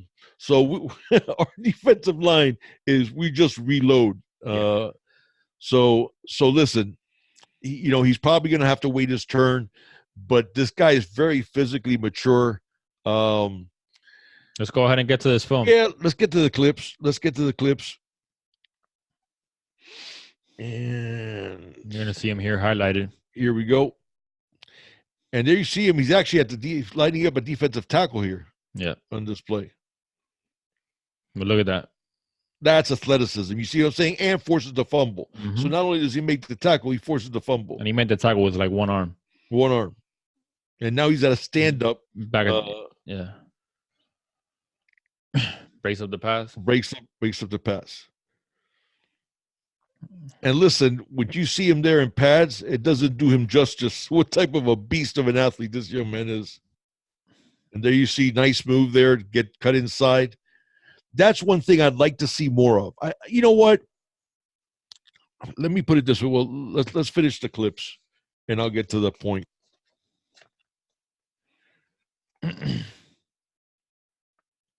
There you see, nice chasing the play from behind. Yeah. On a running back. What were you going to say? I think that the reason why maybe in the camps he didn't look as good as I would have liked in the camp footage I saw is because he doesn't know technique yet. I don't think he's played football for very long. Right. But if you have an absolute monster, like you said, if you said to God, hey, God, build me the perfect defensive end, he'd look like Samuel Anna-Eli. Yeah. Because this young man looks like he doesn't have, his body fat percentage is at 243 pounds. It looks like it's like, 5%. I mean, obviously, I know it's not, but it looks like that because he is just chiseled. Yeah, I'll show you again right now. Boom. There you go. And so this dude is I mean, I think it's a lack of technique is why he hasn't looked as good as you would think when you see that picture, when you see his athleticism. Yeah. So once he learns technique, and now listen, we have Todd Stroud, who has a wealth of experience. Guy has been coaching for 30 years. Yeah. So once he learns that technique, I think you're going to see a monster. Yeah. You're going to see a monster. You're going to see everybody who might be another Jafari Harvey, type of guy. So that's it for Anna-Eli. Start moving up now to our linebackers now. Linebackers. We only have one. Just one right now. Right. We're going to, I think we mentioned at the beginning of the show that we're going to recruit 4 total. And we're going to have also, Justin Flo. 100%. He just texted me right now. Yo, he's coming to Miami. Justin Flo, man, welcome to the U, baby. Let's go. I want me some Justin Flo so bad. Yeah, me too. No, and his brother's coming the following year. I know. Jonathan Flo, who looks like another monster. I know, man. Can you imagine having both Flows with Justin in the middle and then Jonathan on one on the outside? Yeah, but Jonathan, I don't think Jonathan is like Justin. No. I Don't mean, but knock on Jonathan, but no, he's going to be good though. oh I yeah, think he's he's gonna be going to be good. good. But He's going Justin to be very Flo good. has like, you know, Yeah, elite level talent at the linebacker position. Justin is. Oh, by the way, you're a starting middle linebacker. You know, he steps Oh foot on campus. He's a starting middle yeah, linebacker. yeah, that's it. AJ Mathis, his name's Alvin Mathis, but they call him AJ Mathis. He committed, let's see, on May 6th. So May he's 6th. a recent commit. Just coming up. I've seen him listed at either 6'1" or 6'2", 210 pounds. He plays at Pinellas Park High School in Largo, Florida. 85.87 rating, 3-star, 56 best outside linebacker in the country, 737th overall player. Do not pay any attention to his ranking, rating, 3-star. This dude is very athletic. He's a hitter, baby. That's what that's what I like about AJ Mathis is he's a hitter, and you're gonna see in the film how he lays the wood. He lays the wood, and he lays the wood only at 210. So by the time he gets in, you know, 220, 225, 230. I mean, this is a guy that, you know, could be big for us. And offered by FSU, Florida, Auburn, Oregon. So don't pay attention. I'll be shocked if this young man, after his senior season, doesn't end up being a 4-star. Yeah, because he has tremendous athleticism. You know, in fact, the guy who committed to Florida State, Jalen McCluster, that guy ran like a 5.13 40. And I'm saying, when he recruited to Florida State, I'm like, yeah, I'm good. FSU, you can have him, because that's not a University of Miami linebacker. Yeah. AJ Mathis is a University of Miami linebacker because he can run. He can run. He plays safety in high school, and he still might play safety. So playing linebacker and playing safety, you're gonna see in the clips, you know, him playing both, but you're gonna see his speed. You're gonna see his pursuit of the ball and him just laying the wood. Frankly, tremendous athleticism. To me, this guy is a solid 4-star. Yeah, without a doubt. So don't pay attention to rating. One of the guys I like the most out of this class. Let's go ahead and get to his clips. Yep. You're gonna see him in the very first clip. You're gonna see him at safety. There you go. Well, no, actually, you're gonna see him hit. You're gonna see a hit. He is if you haven't done, he is number 1 right there. And you notice every time he hits somebody, they go in whatever direction he tells them to go. And now you see him here lined up at safety. I want you to watch his closing speed. Hello. Yeah. You want to talk about taking guys down? Carlo, I want you to tell me something. Tell me if you see a 3-star. No. Look at that. Boom. I'm sorry. I don't see how this young man's a 3-star. I don't. And I like his we saw it there in the secondary, his patience and waiting for the play to develop. And then once he sees the angle and once he sees where the play is gonna go, he gets there and he lays the wood. So if he puts his hands on you, makes contact with you, you're going down. And that's something that I really love about AJ Mathis. No, and listen, and it's something that he does all the time. Yeah. You know, that's another guy that when you see his film, it's not like we picked out, let me pick out like 5 plays that he looks really, really good. No. He looks like that every single the plays. Every single play. And yeah, I understand their highlights, but what I'm saying is you see that athleticism, that a linebacker, that's exactly what you want. So there's an obvious reason why we offered him early, why we offered him, and then why we took his commitment, you know, as soon as he committed. I think this is a guy who could play early. Yeah. He could play early at linebacker. And he could play. I mean, I think he's definitely an outside linebacker. I mean, probably a weak side linebacker. And obviously we got Avery Huff. Yeah. But you better have some insurance because, you know, God forbid injuries happen and stuff like that. So, and he could probably play strong side also. You know what? You saw it there. You know, he's a guy that they use at linebacker. They use at safety. You know, they use at middle linebacker. You know, he's a guy that is going to see the field, and he's probably going to be a special teams beast from day one. Yeah. So That's what I was thinking about that as well. Yeah, I mean, listen, I see just a lot of ability. So let's go ahead and go to the defensive secondary. Let's get to the secondary. Let's start off with my favorite player of the secondary, Jaden Francois. This guy's 6 foot, 175 pounds. He actually is listed at 184, but when they weighed him at the opening, he weighed 175. South Dade High School, Homestead, 4-star, 90.56 rating. This is the thing. He was offered by everybody. Yeah, he was offered. Exactly. There you go. He was offered by Ohio State, FSU, LSU, Georgia, Michigan, Oregon, Penn State, and like 14 other schools.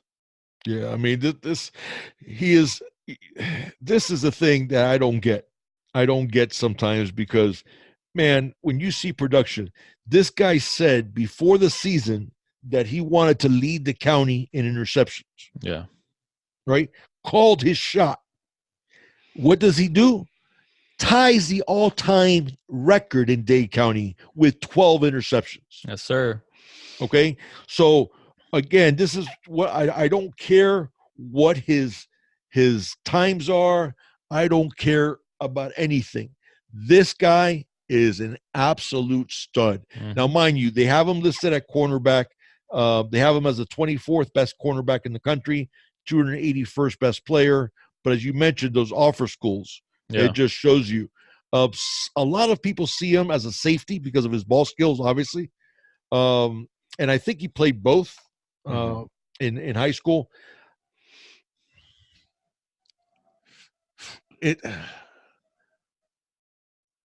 Could he, he could end up being a safety, but don't think because of they tied him at 4.64, 33-inch vert, and a 4.30 shuttle time, which is a really good shuttle time. I would not.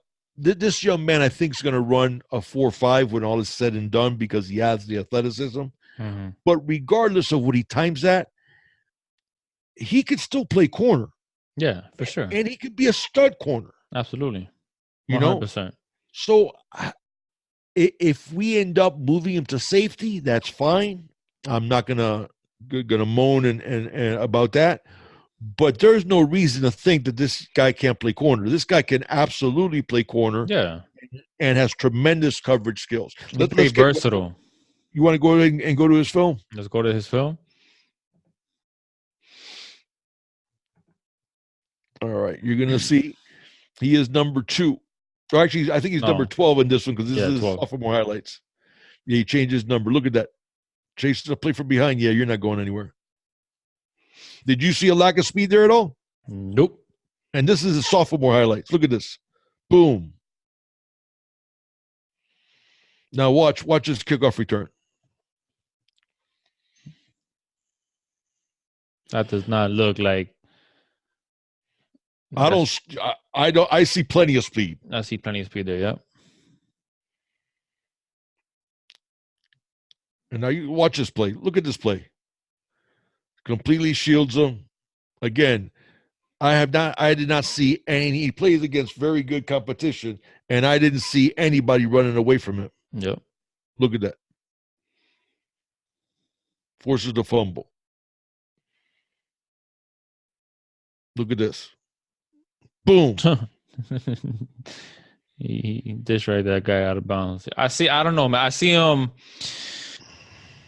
Yeah, I don't know. Flip a coin. The safety or corner. He could play both positions. He has the talent to play both positions. He has the athleticism to play both positions. We'll see. I think it's going to come down to when he comes in, what our depth is looking like. Right. And I think that's going to ultimately determine where he plays. If he's beating somebody out, at corner, depending what happens with Bandy, and safety. Bubba's gonna be gone. No, Bubba's not gonna be gone. We should still have Bubba. No. Yeah, Bubba's has 3 years of eligibility left. Yeah, but I don't know why, because I see Bubba's size and Yeah, I you always he's think older. that he's older. So Yeah, no, he has 3 years of eligibility left. I don't think there's room necessarily there for safety, maybe for him to play right away. But I do think the possibility of him, playing corner for sure. Listen, and Mike Rumpf was a damn good corner in his day, and he wasn't the fastest guy in the world. Yeah.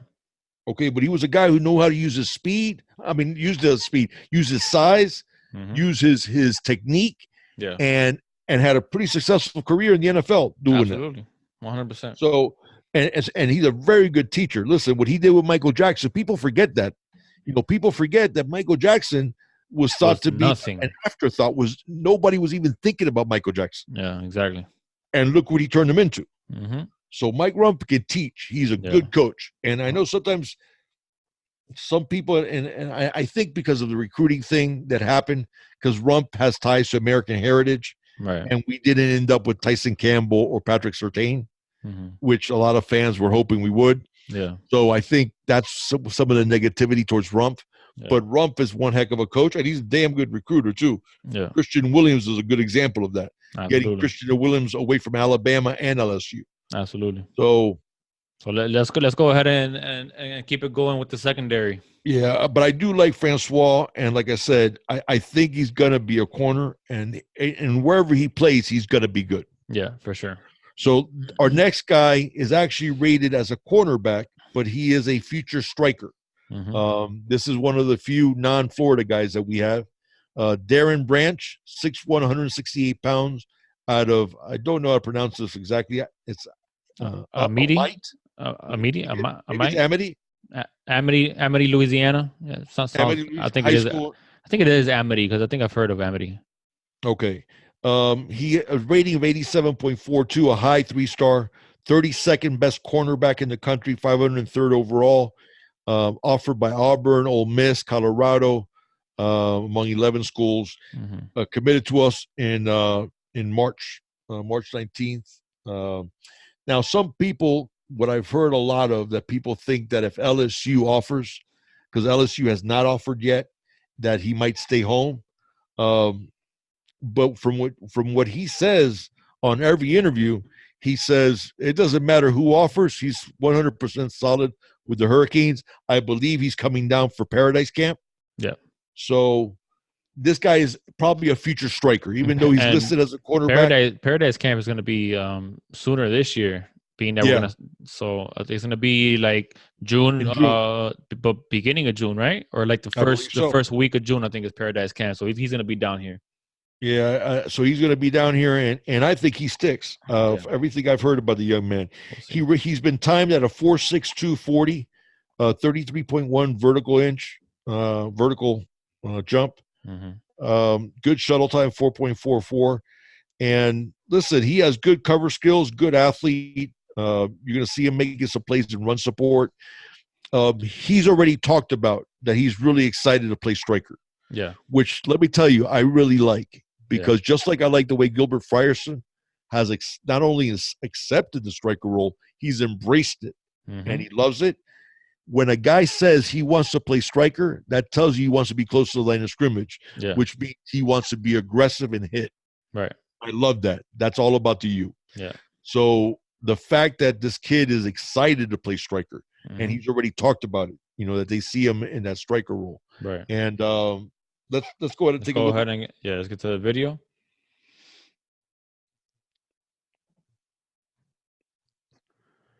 And I'm sorry, I'm taking here a little bit of a time. And here we go. And here you're going to see him. Look at it. Look at that closing speed. And he upends the. Trying to leap over him. Yeah. Now watch. Stays with it, even though the guy made a nice move. Gets those legs and gets him on the ground. I like that power up thing that they did. There you see. And now he's playing as a safety. Look at this. Look how quickly he gets up there. You think the guy's going to get a touchdown? No, he's not. Same thing here. Look at him. Lays his shoulder into him, stops him short of the goal line. I see here. You're going to see another nice play. Second guy in, what does he do? He gets the strip, gets the fumble. Yeah, I just think he needs to gain some weight. Obviously, Oh, no doubt. I see him being a little small there, but Yeah. I think if he gains weight, I think he could be a good player. Listen, he's 168 pounds. Yeah, he's probably at 6'1". You're probably gonna, and he is that weight and that height was from one of those openings, combine style camps that they have. Yeah. So that's a legitimate height and weight. So yeah, I mean, I think he's definitely going to be a redshirt guy. Probably see him at $185, 190 pounds, maybe even bigger by the time he's done at Miami. So. Yeah. I think he's going to develop into a very good striker. And obviously we lose Romeo Finley. So we're going to need some more strikers. And so I do like Branch. And I think, again, I don't think he's a 3-star. I think he should be a 4-star. And I think he's one of these guys that might be a little bit of a late bloomer. It's just hard, man, to put a guy at a 4-star already, considering his size. I mean, yeah. If he does, gain that weight, then I could see him maybe being a 4-star. But I mean, when you're that small and you're a senior basically already, I mean, yeah, it's kind of hard to be a 4-star. So hopefully he gains some weight, starts hitting the weight room hard, and maybe he does turn into a 4-star. Well, he's not a senior yet. So he still has, actually in August he'll be a senior. So well, he's pretty much a senior. Yeah, pretty much a senior. Yeah, I mean, I think he's going to be 185, 190 before he plays for us. Yeah. So and with David Feely gets a hold of him, it'll be good weight, and I think we got ourselves a keeper there for sure. We'll see. Now let's go to the safeties. Yep, the last two. The last two. 14, 2 safeties. Now, this one is Keyshawn Washington from South State High School. I think he also played at Palmetto High School. He's 6'1.5", 177 pounds, rating of 89.01, a 4-star, 26th best safety in the country, 355th best overall player, offered by some big-time schools, Georgia, FSU, Penn State, Oregon, among 15 schools. He committed, decommitted, and then recommitted to Banda in March, to Efrain Banda, who's done a great job recruiting. Now, he is much more of a football player than an athlete. He isn't going to wow you on athleticism at all. He makes plays and he hits harder than what his weight would be. Listen, he's a guy that I know a lot of people are high on. I have some reservations about. Yeah, I think we're both on the same page when it comes to that. Yeah, I do.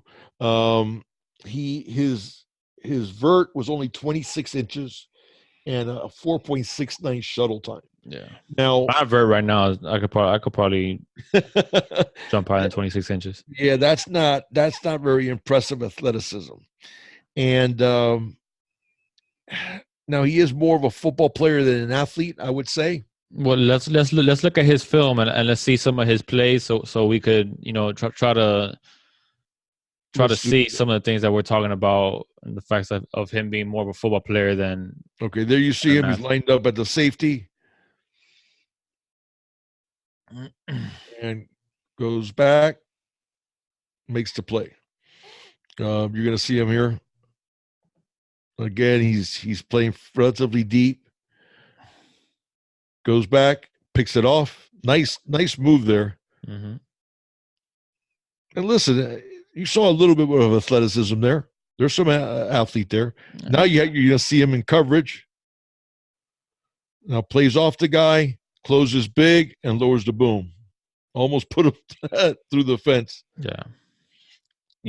I think we can both agree here that in this film and here on the last one, you're going to see him following the guy in motion. Handoff, finishes off the play. Big hit.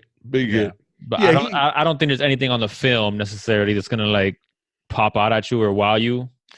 No, but you do. I mean, he's definitely a better football player than he is an athlete. Yeah, I agree with that. Yeah, for sure. And that's not a bad thing. No, That's a good thing to have. Yeah. Now you do need some prerequisites of athleticism. Right. You saw it in the draft with Jaquan Johnson. Why did Jaquan get drafted late? Because if you look at Jaquan's film, first off, his intangibles, he's leader, great kid, great work ethic, a great young man in every aspect. You check all those boxes with Jaquan. You look at his film, he's very productive. Why did he get drafted so late?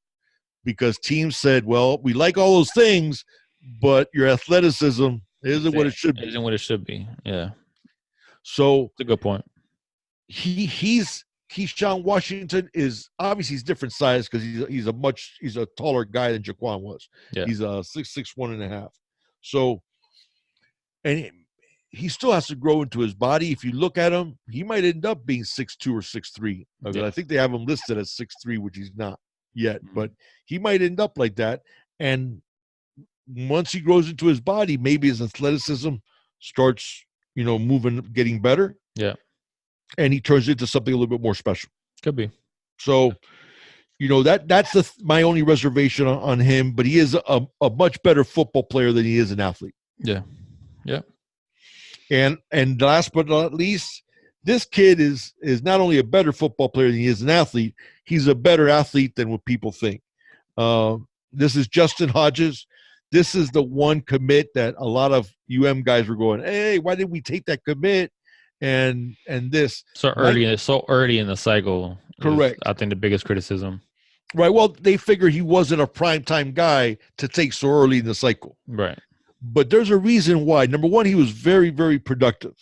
25 passes defensed last year in his junior year. Okay. That's impressive. Okay. They had him listed officially on Max Preps with 4 interceptions, but it was my understanding he had 8 interceptions. But this is Justin Hodges. He's out of Western High School in Davie. 6'1", 155 pounds, 81.54 rating, 3-star, the number 116th safety in the country, and number 1,637th overall player. Yeah. The offering schools: Georgia Tech, Syracuse, West Virginia, UCF, Louisville. So there you see why some Canes fans are kind of like, why? Well, and the other thing, let me get to this before people say, but his 40-yard dash time was 4.89 and 31.3-inch vertical leap. His shuttle time was very good at 4.35, which usually, listen, I'll say this. We're going to see in this film, from my understanding, now remember, 6'1", 155 pounds.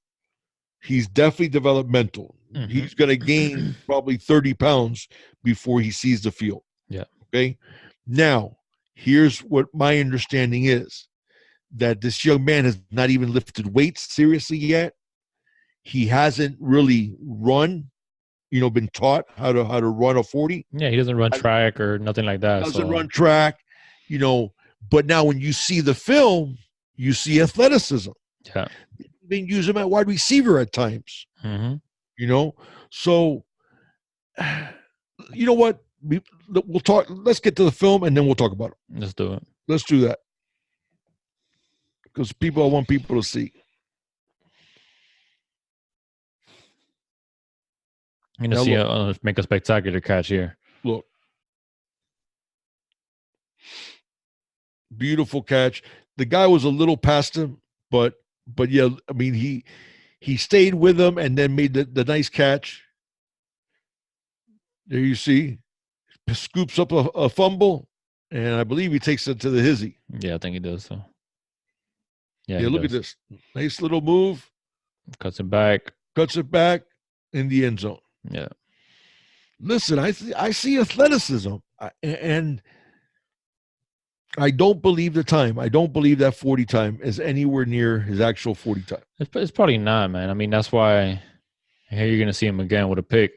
Nice play there on the interception. Comes off of his man, and the ball was intended for the other receiver. Undercuts him and gets the pick. Yeah, so, I mean, we'll see.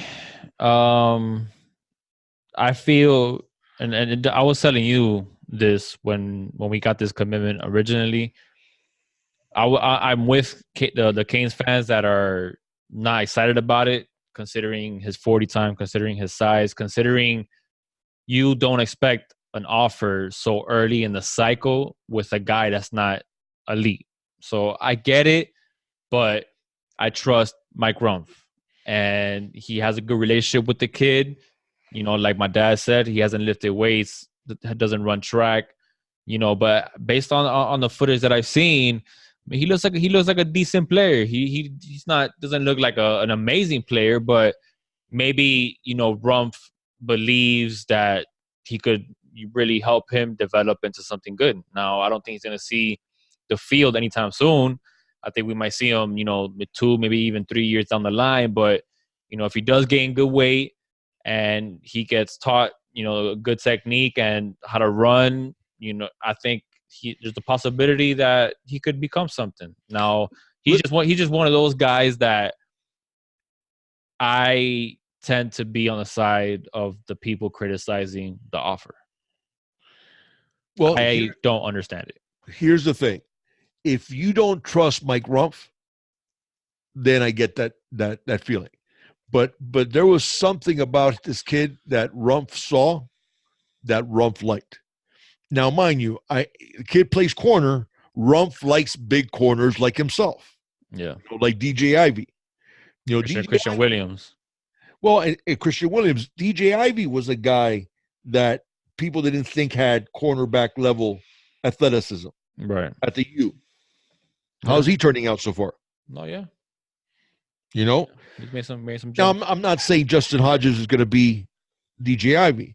Mm-hmm. I don't know why. I mean, he plays corner, and they have him listed as a safety.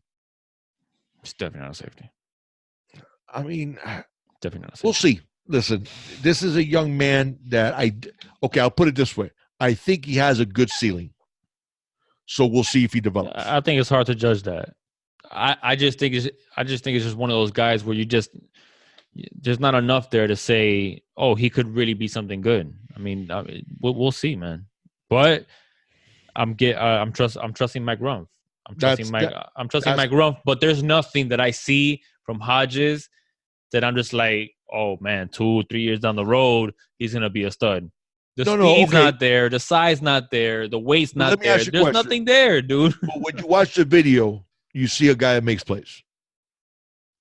I see a guy that deserves a D1 scholarship, but I don't see a guy that deserves to be a cornerback for the Miami Hurricanes. Like, you understand what I'm saying? I understand. I do. And listen, I get the point that Miami fans made. I get the point that, early on in the cycle, the type of commitments that you want to take are like your first choice. Your guys that are studs. I get that. So what are you gonna do if you get another corner, that maybe decommits, from another big time school, and Miami starts getting traction? What you gonna do? You're gonna pull the offer? I've never liked the idea of pulling offers. No. That's all something that we do at Miami. I know, but still, that's not something. That's the reason why. Okay, Hodges is going to be there. Okay, later on in the cycle, he's going to be there. So, but I'll tell you what we do at Miami. Okay, and we've done it before. We did it with Arthur Sikowski, the guy who was at IMG that did that was a highly rated quarterback, and then he had a horrible season at IMG and lost his job and as a starter. I mean, and now is at Rutgers. What did we do to Sikowski? We didn't pull the offer. We just said, Rick gave him that, son, I don't think you're going to be able to play at Miami, and then he decommitted himself and went elsewhere. Yeah. Okay. So if we do have that situation of a DB, maybe the young man does it on his own. Yeah. Maybe he says on his own, hey, I'm probably not going to play at Miami because they got so-and-so and so-and-so. Maybe I need to go elsewhere. But why put yourself in that position? No, I understand that. No, listen, I can't chastise you for feeling that way, just like I can't the other Miami fans that feel that way. Yeah.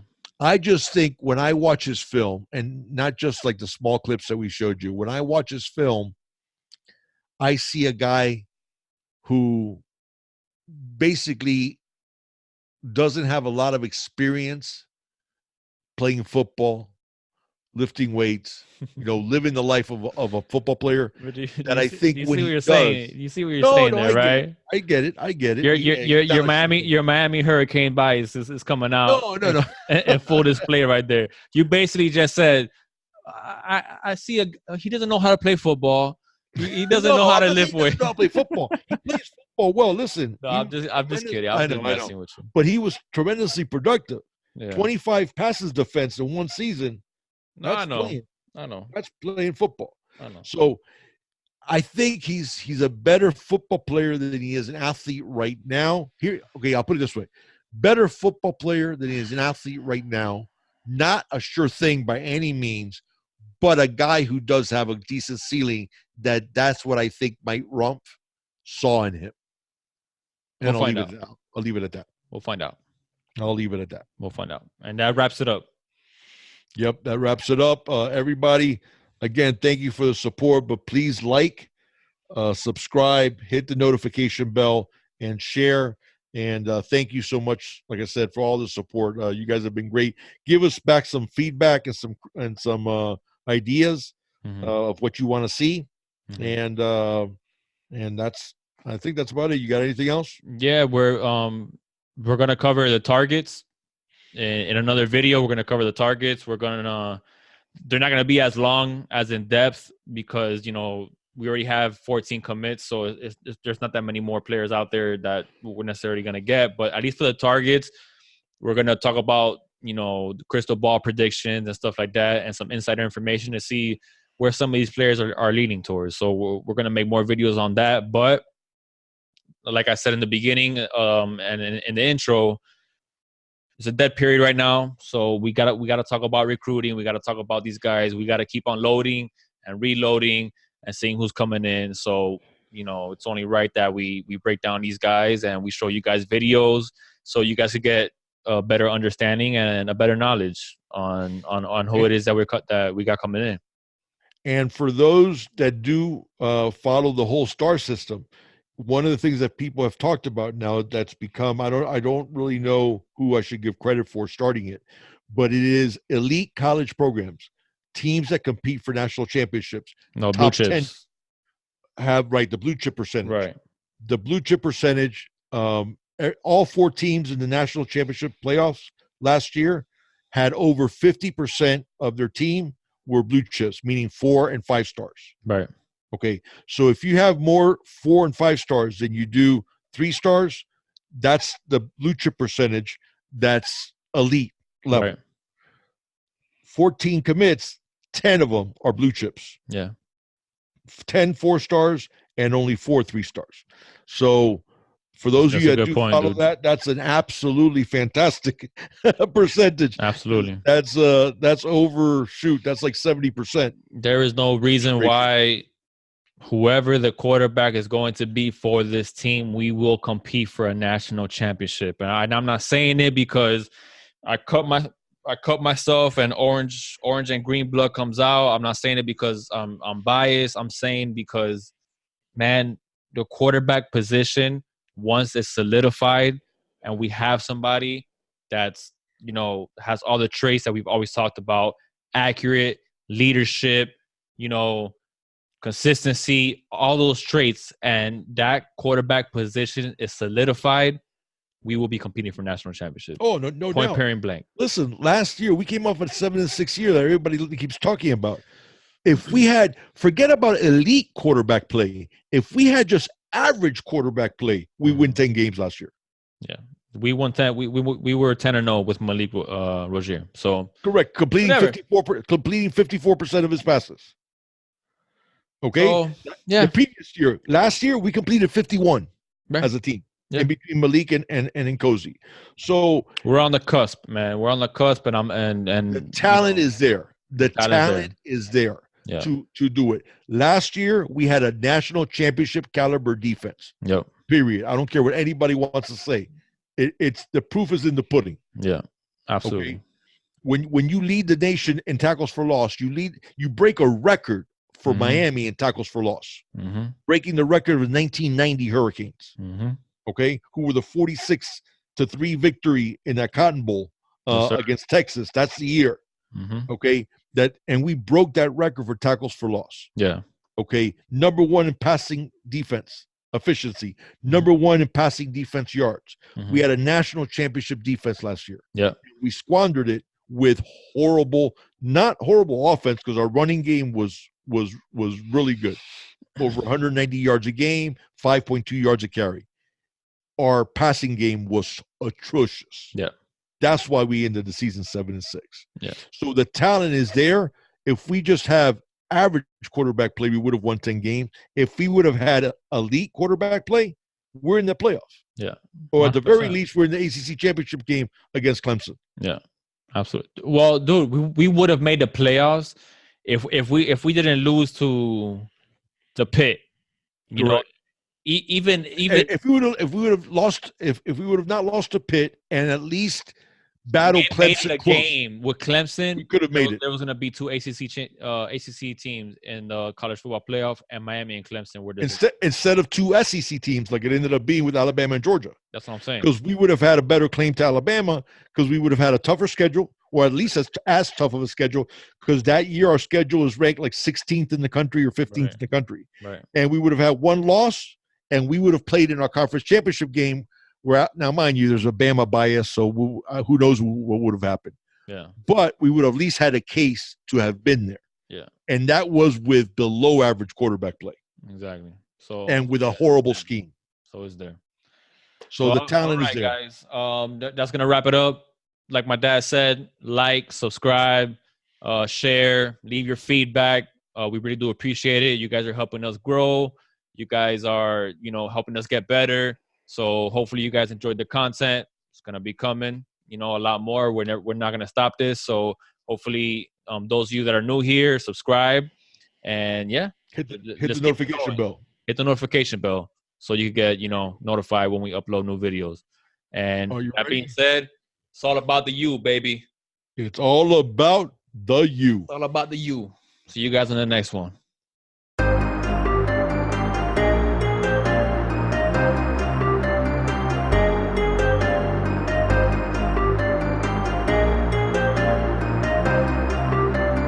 Ryan Little. Yoga.